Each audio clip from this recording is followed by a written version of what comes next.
Hello everyone, कैसे हो? Hope so सभी बढ़िया होंगे और मैं भी बढ़िया हूँ। बस थोड़ी हेल्थ थोड़ी आज साथ नहीं दे रही है, पर ठीक है, सब देख लेंगे साथ में मिलके। पिछले लेक्चर में मैंने आपको HTML का ओवरव्यू दे दिया था और थोड़े बहुत टैग्स के बारे में बता दिया था कि tags is a special word, वही इंग्लिश में डेफिनेशन। और बट कोई कनेक्टिविटी सी नहीं बैठी थी, तो कनेक्टिविटी आज बैठेंगे ना। आज मैं आपको बताऊंगा कि एक्चुअल में बॉयलर प्लेट कोड होता कहाँ है, क्या एजड़ है बॉयलर प्लेट कोड, क्या टैग होते हैं भैया, क्यों हम टैग इतना बार बार यूज कर रहे हैं, एक वेब पेज में HTML का क्या रोल है, कैसे दिखती है HTML। तो चलो अपनी कंप्यूटर स्क्रीन पे चलते हैं और समझते हैं कि एक्चुअल में ये टैग्स होते क्या हैं। ओके ओके सो हम आ चुके हैं अपने लीड कोड के पेज पे। होप सो इंजीनियरिंग लाइफ में आपने ये वाला पेज तो जरूर किसी ना किसी दिन खोल ही लिया होगा, मैंने भी खोला था।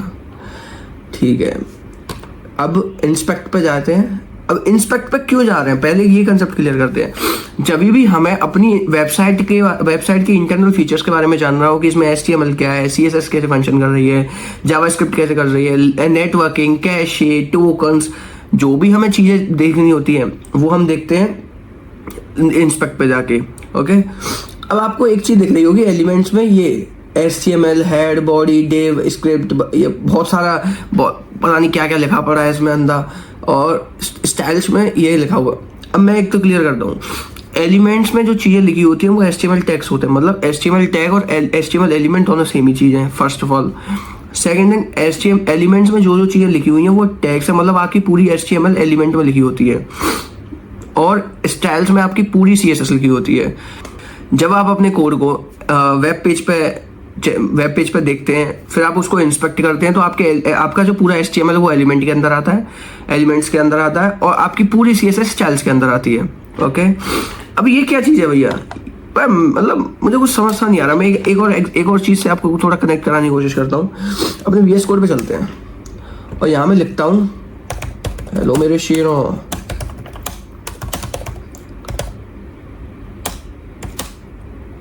क्या बोलती पब्लिक। ठीक है, अब मैं इसको सेव करता हूं और मैं गो लाइव करता हूं। ओके, एक सिंपल सी लाइन लिखी है, इसको हम पैरा मान लेते हैं, मतलब मान लेते हैं कि एक पैराग्राफ लिखा है मैंने, क्योंकि अभी इसको मैंने डिफाइन तो किया नहीं कि ये हेडिंग है कि पैराग्राफ क्या चीज़ है, कुछ नहीं डिफाइन किया मैंने तो एक सिंपल लाइन लिखी है, हेलो मेरे शेरों, और क्या बोलती पब्लिक, सॉरी। अब हम इसको इंस्पेक्ट करेंगे। मैंने इंस्पेक्ट किया, अब ये क्या भाई भैया, आपने तो सिंपल एक लाइन लिखी थी और पता नहीं ये क्या आ गया, HTML नाम की चीज आ गई, हेड नाम की चीज आ गई, बॉडी नाम की चीज आ गई, फिर क्या है ये? इसे कहते हैं बॉयलर प्लेट कोड।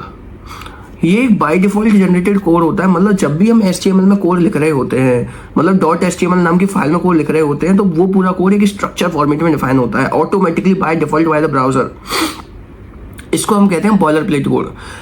इसीलिए जो बेस्ट प्रैक्टिस होती है, हम पहले से ही बॉयलर प्लेट कोड के अंदर ही कोड लिखते हैं, मतलब हम बॉयलर प्लेट कोड को जनरेट करते हैं और उसके अंदर अपना पूरा कोड लिखते हैं।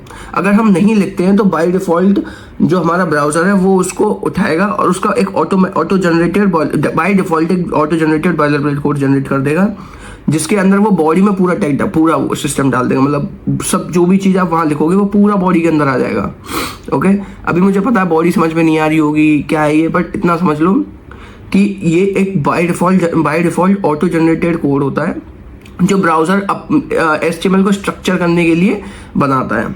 ओके, तो भैया हम इसको कैसे जनरेट करेंगे, तो चलो आप VS कोड की स्क्रीन पे चलते हैं और आपके कंसेप्ट को थोड़ा क्रिस्टल क्लियर करते हैं। ओके, सो बॉयलर प्लेट कोड को जनरेट करने के लिए हम यूज करते हैं shift plus exclamatory mark. Shift plus exclamatory mark का मिलेगा 1 पे, तो हमने ये दबाया और प्रेस एंटर। ये आपका एक बाय डिफॉल्ट एक बहुत बड़ा सा कोड, कम से कम 11 लाइन का कोड जनरेट हो चुका है। इसका मतलब क्या है क्या ये, इसी को क्लियर करेंगे अब। तो मैं अपनी iPad की स्क्रीन पे आ जाता हूँ ताकि मैं इसको थोड़ा मतलब अच्छे से डिटेल में बता पाऊँ ताकि ये चीज़ें हैं क्या। ओके, ये रहा बॉयलर प्लेट कोड, मैंने स्क्रीन पर से ले लिया। ठीक है, सो सबसे पहले पहली लाइन को ब्रेक डाउन करते हैं कि ये क्या कर रही है। डॉकटैब HTML, ये आपके ब्राउजर को बताती है कि आप जो है HTML का करंट वर्जन यूज कर रहे हैं, मतलब आप HTML5 यूज कर रहे हैं। अगर आप ये लाइन नहीं लिखते हैं तो आपके ब्राउजर को एक मिस इंटरप्रिटेशन होगी कि आप HTML का कोई पुराना वर्जन यूज कर रहे हैं, जिसकी वजह से आपके कुछ CSS स्टाइलिंग, कुछ CSS की जो कुछ CSS लाइन्स कह दीजिए, कुछ CSS स्टाइलिंग कह लीजिए, जो उस तरीके मिस फंक्शन करेगी, मतलब जैसा आप चाहते हैं वो वैसा फंक्शन ना करे, क्योंकि शायद वो पुराने HTML को सपोर्ट ही नहीं कर रही हो, ऐसा हो जाता है।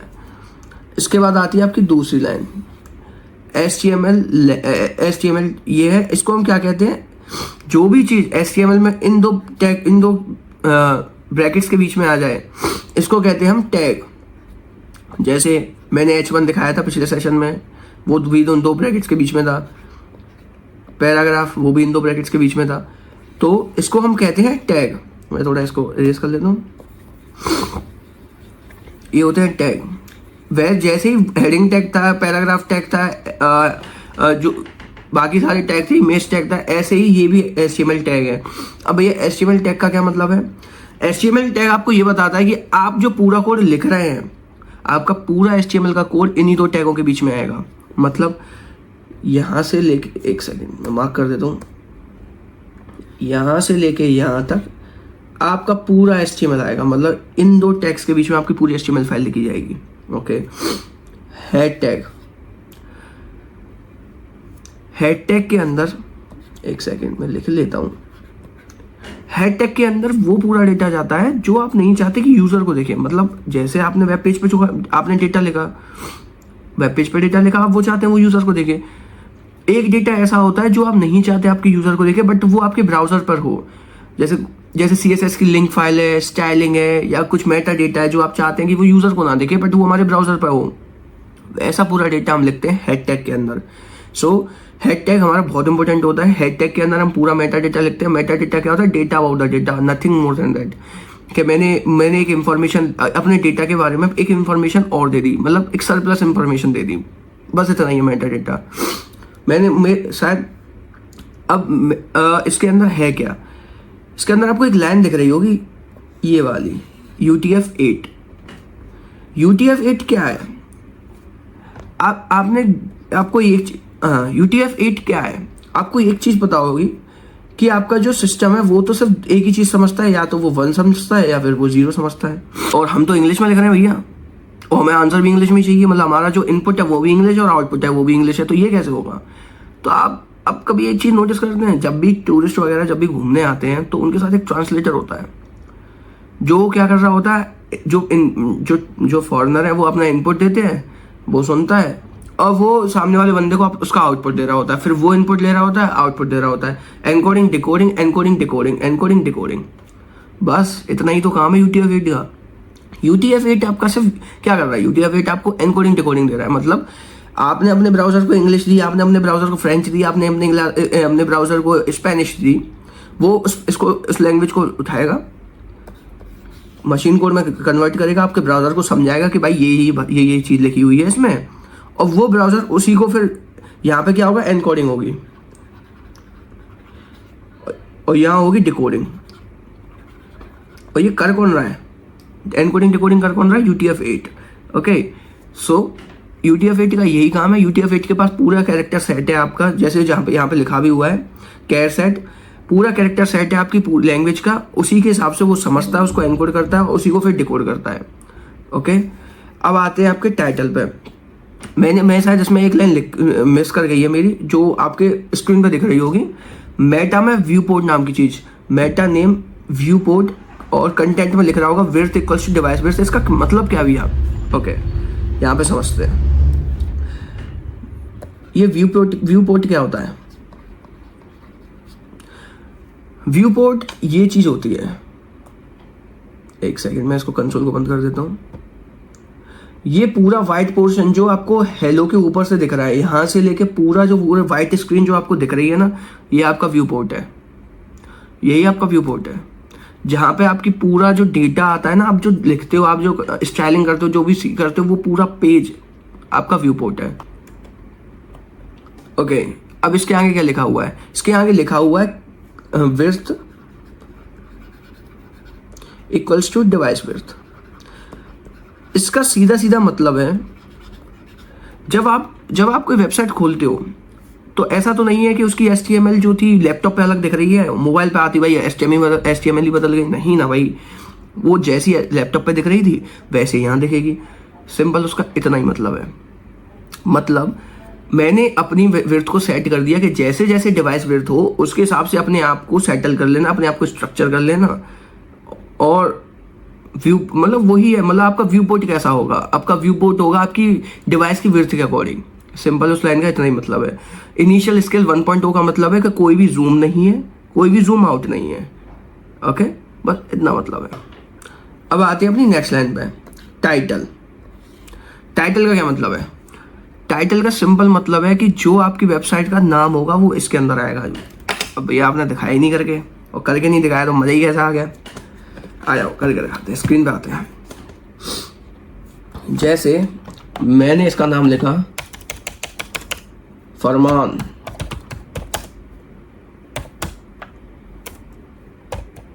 बाय निशांत। ठीक है, इसको कंट्रोल सेव किया और मैं अपने ब्राउजर विंडो पे चला गया। अब मैं इसको रिफ्रेश करूंगा, यहां देखना ये आ गया फरमान भाई निशांत 4। यही है आपके जो भी एप्लीकेशन का नाम होता है, या फिर आपके जो टैब में जो चीज़ें शो होती हैं, मतलब आपके ब्राउज़र के टैब में जो चीज़ स्टोर होती है वो लिखी जाती है आपके टाइटल में। सिंपल। अब आते हैं हम नेक्स्ट लाइन पे। अब मैंने आपको एक चीज़ बताई थी जब मैंने H1 पढ़ाया था आपको, कि H1 ओपन होता है और इसको क्लोज भी करना पड़ता है। तो क्लोज करने के लिए क्या करते हैं हम, एक स्लैश लगा देते हैं और फिर उसके आगे लिख देते हैं ये, और पूरा कंटेंट लिखते हैं यहाँ। अब जैसे यहाँ पे HTML खुला है तो वो यहाँ पे बंद हो गया। अब यहाँ पे हेड टैग खुला है तो वो यहाँ पे बंद हो गया। अब समझते हैं बॉडी क्या होता है। मेन, सबसे मेन बॉडी वो टैग होता है जिसके अंदर आप पूरा कंटेंट लिखते हो। एक्चुअल में आप क्या बताना चाहते हो, क्या आपकी स्टाइलिंग होनी चाहिए, मतलब आपका पेज कैसा दिखेगा, उसका पूरा स्ट्रक्चर, मतलब जो दिखने वाला पोर्शन होता है जो यूजर को दिखेगा वो हम लिखते हैं बॉडी के अंदर। मतलब बॉडी ही आपका बेसिक रूट होता है, मतलब जो चीज़ें आपको दिखेंगी, एक यूजर को जो चीज़ें दिखती हैं वो पूरा बॉडी के अंदर आती हैं।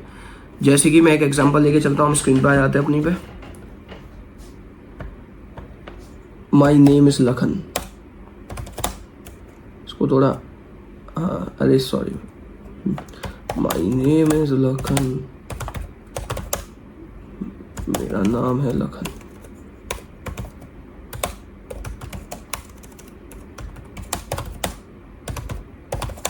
ओके, अब मैं इसको रन करके पहले सेव कर लेता हूँ और अपनी ब्राउजर विंडो पे जाता हूँ। ये क्या दिख रहा है आपको? जो भी चीज़ मैंने ब्राउजर में लिखी वही दिख रही है। मैं ना तो मुझे हेड टैग दिख रहा, ना भैया HTML टैग दिख रहा, कुछ भी। पर मुझे जो बॉडी में मैंने लिखा वो पूरा पोर्शन दिख रहा है। बस यही है, जो चीज़ आप बॉडी में लिखते हो वो आपको व्यू पोर्ट पे दिखती है। व्यू पोर्ट पूरा आपका बॉडी के द्वारा ऑक्युपाई कर लिया जाता है, एक्वायर कर लिया जाता है।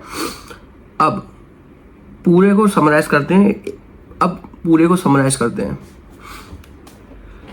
डॉकर टाइप HTML बताता है कि आप HTML5 यानी कि आप अपना करंट वर्जन यूज कर रहे हैं HTML का। फिर उसके बाद आता है आपका हेड टैग आपको आपके हेड टैग में आपका वो पूरा डेटा होता है जो आप ब्राउजर में स्टोर कराना चाहते हो पर नहीं चाहते कि वो यूजर को दिखे। तीसरा होता है आपका टाइटल में आपके एप्लीकेशन का नाम, या फिर जो चीज़ आप अपने टैब में दिखाना चाहते हो, ब्राउजर विंडो के टैब में दिखाना चाहते हो, वो चीज़ आती है। फिर आपका बॉडी, जो भी चीज़ आप व्यू पोर्ट पे दिखाना चाहते हो वो सारी चीज़ें, यानी कि बेसिक आप जो पूरा HTML लिखोगे वो आपकी बॉडी के अंदर लिखोगे। सिंपल, और यही आपकी चीज़ें हैं। और फिर इनको क्लोज कर देते हैं। अब समझते हैं टैग्स क्या होते हैं।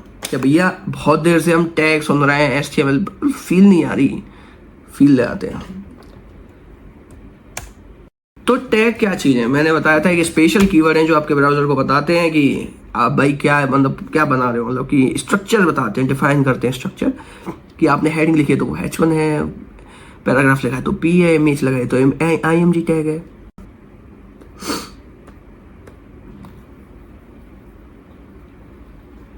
मुझे कुछ चीज़ें थी जो मुझे शायद लगता है कि मुझे बता देनी चाहिए पहले ही, क्योंकि टैग स्टार्ट होने वाले हैं, मैं लाइन बताऊंगा, ब्लॉग बताऊंगा, तो आपको थोड़ा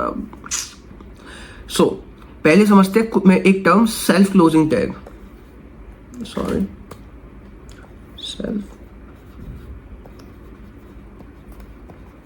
closing tag. Self closing tag क्या होते हैं? सेल्फ क्लोजिंग टैग वो होते हैं जो अपने आप में ही कंप्लीट होते हैं, मतलब उनको बंद करने के लिए किसी स्पेशल टैग की नीड नहीं होती। जैसे मैं एक एग्जांपल देता हूँ H1 टैग का, सॉरी फॉर द राइटिंग, इसको इरेज कर लेते हैं।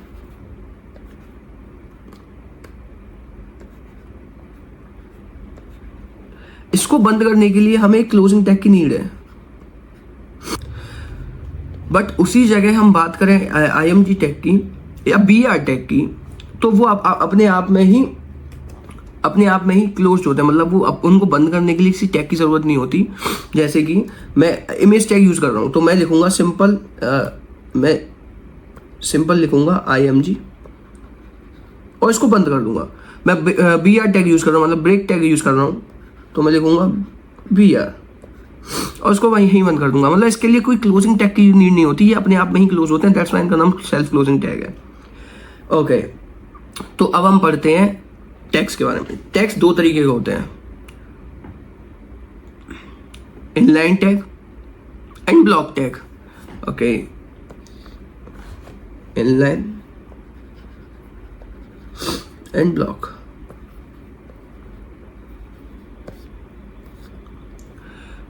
इनलाइन टैग और ब्लॉक टैग को समझाने से पहले मैं एक एग्जांपल दिखाऊंगा जो आपकी स्क्रीन पे है, तो कंप्यूटर स्क्रीन पे आ जाते हैं।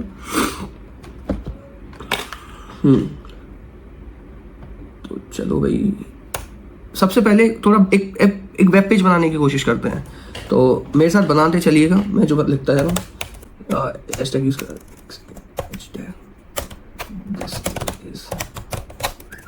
This is heading.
सो मैंने एक वेब पेज बनाया बेसिक सा, जिसमें मैंने हेडिंग और, क्योंकि मैंने आपको पूरे टैग्स अभी पढ़ाए नहीं है, तो मैंने सिर्फ दो ही टैग यूज किए हैं, हेडिंग टैग और पैराग्राफ टैग।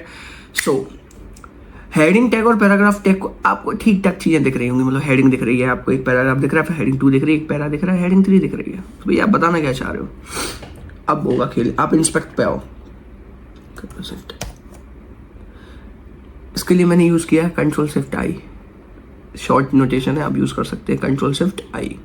और इसमें मैं एलिमेंट पे गया, ठीक है, आपको ये सब चीज़ें समझ में आ गई। अब सबसे पहले मैं जो चीज़ समझाने चाह रहा हूँ वो ये है कि मैं जैसे ही पैराग्राफ हेडिंग पे गया, आपको ये ब्लू वाला पोर्शन दिख रहा है, एक ब्लू कलर की लाइन जा रही है, ये पूरे व्यू पोर्ट पे जा रही है। ओके, फिर मैं हेडिंग पे आया, उसके बाद पैराग्राफ पे गया, तब भी पूरे व्यू पोर्ट पे आ रही है, इस पे गया तब भी ब्लू लाइन पूरे व्यू पोर्ट पे आ रही है। अब इसी जगह पे मैं एक और चीज़ ऐड करूँगा, स्पैन टैग।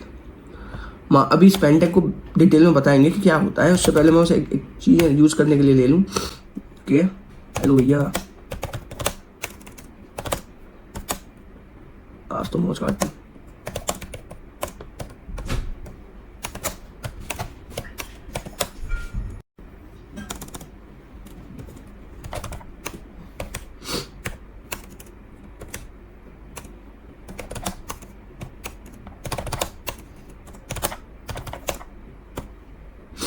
और इसको मैं सेव करूंगा और मैं जाऊंगा अपनी इस ब्राउज़र विंडो पे।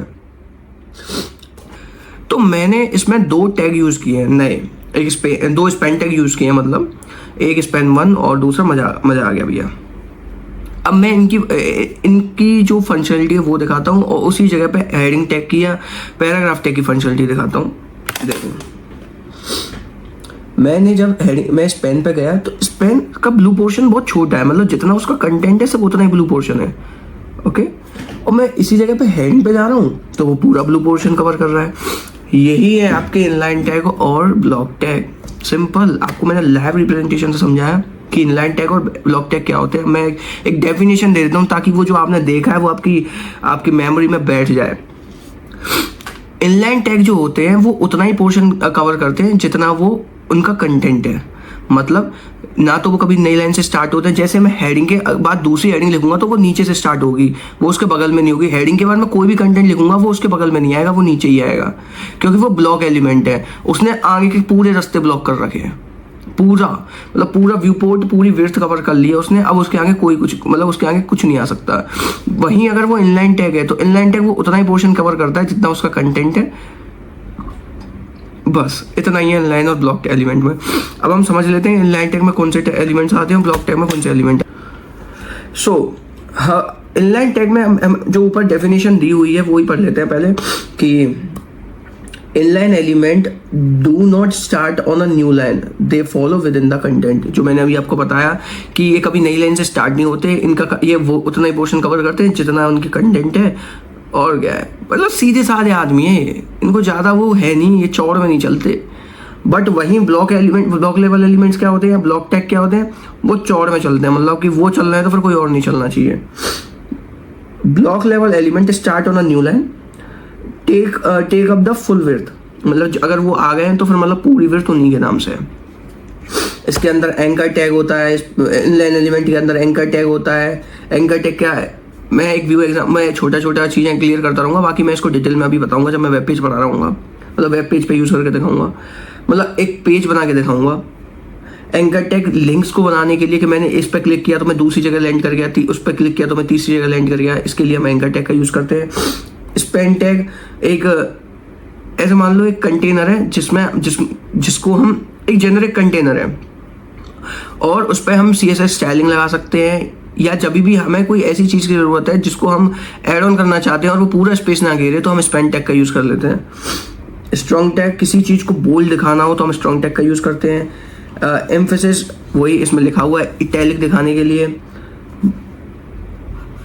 अब भैया स्ट्रॉन्ग और बोल्ड में क्या, अब बी टैग मतलब बोल्ड टैग। अब मैं बताता हूँ स्ट्रॉन्ग टैग और बोल्ड टैग में जब मैं इसको आपको दिखा रहा हूँ तो आपको अलग अपने आप ही अंतर समझ में आ जाएगा कि स्ट्रॉन्ग टैग एम्फेसिस ज़्यादा दे रहा है, मतलब एक उसकी वैल्यू ज़्यादा सी दिखती है, मतलब कि जैसे मैं अभी यहाँ दिखा देता हूँ विकिपीडिया पर, if I go to no, चलो मैं ये ना आगे बताऊँगा क्योंकि मैं सारी टैग्स को यूज़ करूँगा तो मैं आपको बताऊँगा आगे। सो बहुत सारे टैग्स हैं इसके अंदर, और ब्लॉक लेवल एलिमेंट के अंदर भी काफ़ी सारे टैग हैं, जैसे डिव कि ये पेरेंट, ऐसे समझ लो सबका गॉडफादर है। जब भी हमें किसी चीज़ को कंटेनराइज करना हो, जैसे एक पेज है उसको एक एंटिटी के अंदर कंटेन करना हो, ताकि हम कोई भी फंक्शन ऐड कर रहे हैं, मतलब या कोई भी स्टाइलिंग ऐड कर रहे हैं तो वो पूरे पे लग जाए, ये सबका पेरेंट एलिमेंट है, ये समझ लो। तो हम जब भी हमें किसी पूरे कोड में कभी भी स्टाइलिंग ऐड करनी हो तो हम डिव टैग में कर देते हैं, वो उनका पिता है तो उनसे इनहेरिट हो जाती है, कुछ ऐसा। पैराग्राफ बनाने के लिए हेडिंग के लिए अब लिस्ट, आपने चीज़ें देखी हैं, एक हम घर पे जब होते हैं तो बाजार जा रहे होते हैं, बाजार जाने से पहले हम एक लिस्ट तैयार करते हैं, ऐसा ही कुछ इसमें होता है। ये भी लिस्ट है, अनऑर्डर लिस्ट, ऑर्डर लिस्ट होती है, वो भी मैं क्लियर करूँगा, तो अभी पढ़ लेते हैं बस। नेव बार क्या होता है, नेविगेशन लिंक्स के लिए। फुटर, जो आपको बॉर्डर सेक्शन दिख रहा है, मतलब नीचे बॉटम सेक्शन जो दिख रहा है वो आपका फुटर होता है। हेडर, जो आपको टॉप सेक्शन दिख रहा है अपने वेब पेज पे, वो आपका हेडर होता है। So on. होप सो आपको inline tag and block tag clear होंगे, बॉयलर प्लेट कोड क्लियर होगा। अभी हम चलते हैं अपनी स्क्रीन पे और मैं कुछ टैग्स का इसमें यूज़ करूँगा और इसका टैग का एक सेपरेट लेक्चर आएगा जो कि लेक्चर नंबर 3 होगा, जिसमें मैं सारे टैग्स को उठाऊँगा और मैं उनका एक वेब पेज बनाऊंगा और उनको समझाऊंगा उनकी पूरी एक्चुअल में फंक्शनलिटी क्या है, बोल्ड और स्ट्रॉन्ग में अंतर क्या है, क्योंकि आप कैसे पता कर पाओगे कि बोल्ड टैग ऐसा दिखता है और स्ट्रॉन्ग टैग ऐसा दिखता है। अभी के लिए मैं आज जो हमने पढ़ा है उसका एक पूरा समरी दिखाता हूँ आपको एक वेब पेज पर। और आज हम एक एंकर टैग का यूज़ करेंगे कि एंकर टैग होता क्या है। सो बेसिक सा वेब पेज बनाते हैं। H1 hello, this is Google की दुनिया।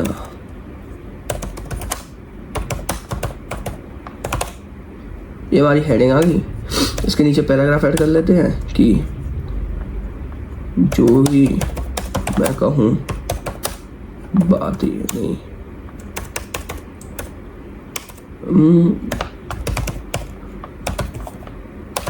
देख गाने सोने होंगे।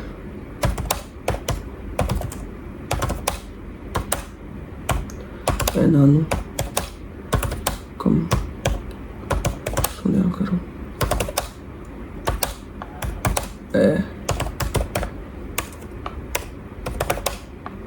दे गई ओके नहीं होंगे।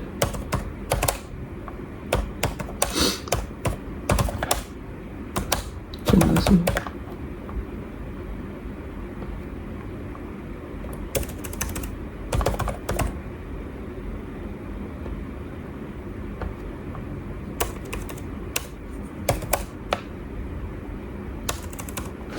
हमने एक पैराग्राफ बना दिया।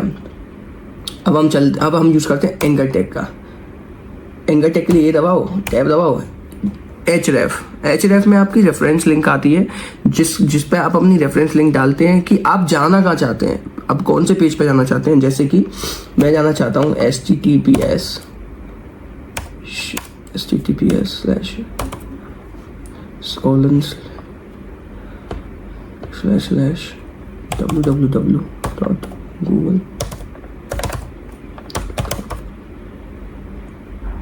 ओके। और इसके आगे आता है एक अल्ट,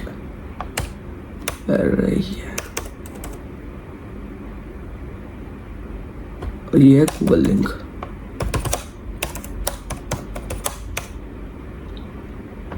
एक बटन बना लेते हैं।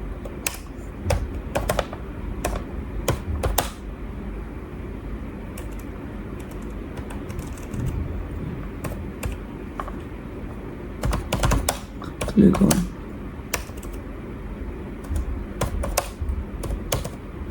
Google link. सिंपल। तो अब हम इसको सेव करेंगे और इसको लेके चलेंगे अपने वेब पेज पे। इसको रिफ्रेश करेंगे। पहले तो इंस्पेक्टर को बंद कर देता हूँ, रिफ्रेश करेंगे तो ये आ गया हमारा एक बेसिक सा वेब पेज। ओके, अब हमें क्या दिख रहा है? हमें दिख रहा है एक हेडिंग, एक दिख रहा है। हेडिंग क्या होती है? हेडिंग क्या होती है मैंने अभी बताया था। हेडिंग होती है ब्लॉक एलिमेंट, इसके आगे कुछ नहीं आएगा। तो सारी चीज़ें नेक्स्ट लाइन से स्टार्ट हुई हैं। ये क्या होता है? पैराग्राफ क्या होता है? Block element. सारी चीज़ें इसके आगे, इसके मतलब ये आ गया तो फिर इसके आगे कुछ नहीं आएगा, फिर यही आएगा। बट मैंने क्या बताया था? एंकर टैग क्या होता है? Inline element. एंकर टैग आया, इसके बाद बटन टैग जस्ट इसके बाद स्टार्ट हो गया है, जिसके नीचे नहीं आया वो जस्ट बाद स्टार्ट हो गया है। बस इतनी कनेक्टिविटी समझो कि इनलाइन एलिमेंट अगर वो आ गए तो उसके आगे एलिमेंट आ सकते हैं। वो कभी नई लाइन से स्टार्ट नहीं होते, वो उतना ही पोर्शन घेरते हैं जितना उनका कंटेंट है। ब्लॉक एलिमेंट हमेशा अपना पूरा स्पेस घेर के चलते हैं, मतलब वो चौड़ में चलते हैं। अब हम क्लिक करते हैं गूगल लिंक पे और लो भाई, हो गया जादू। ये तो जादू हो गया भाई। ये क्या हो गया? मैं तो इस पे था, ये यहाँ पे कैसे आ गया? मैं इस पे क्लिक कर रहा हूँ, मैं पहुंच रहा हूँ गूगल पे। बस यही काम है आपके एंकर टैग का। ये आपको ऐसे समझो, ये प्लेन है जिसमें आप बैठोगे और आप दूसरी जगह लैंड कर जाओगे। बस इतना समझो, anchor tag is a plane जिसमें बैठना है और दूसरी जगह लैंड करना है, जो भी हमारी सोर्स मतलब जो भी हमारी डेस्टिनेशन होगी। बस हाँ, होप सो आपको ये लेक्चर बहुत अच्छा लगा होगा। तबीयत थोड़ी नाजुक है, इसीलिए शायद बोलने में आपको लगा होगा कि भैया थोड़ा नरम बोल रहे हैं, वो एनर्जी नहीं आ रही। बट मैंने कोशिश किया कि मैं पूरी एनर्जी दूं जितनी मेरे बस की थी। सो नेक्स्ट लेक्चर एक्साइटेड होंगे, प्लान्ड होंगे बिल्कुल। जैसे मैंने आज आपको रियल लाइफ चीज़ों से कनेक्ट करके बताया कि HTML, इनलाइन, बॉयलर प्लेट, ये होते क्या है, क्यों? अब क्योंकि एक रियल रिप्रेजेंटेशन मैंने आपको दी कि ये ऐसे होते हैं। सो हम नेक्स्ट लेक्चर में मिलते हैं, तब तक के लिए बाय, सब खैर।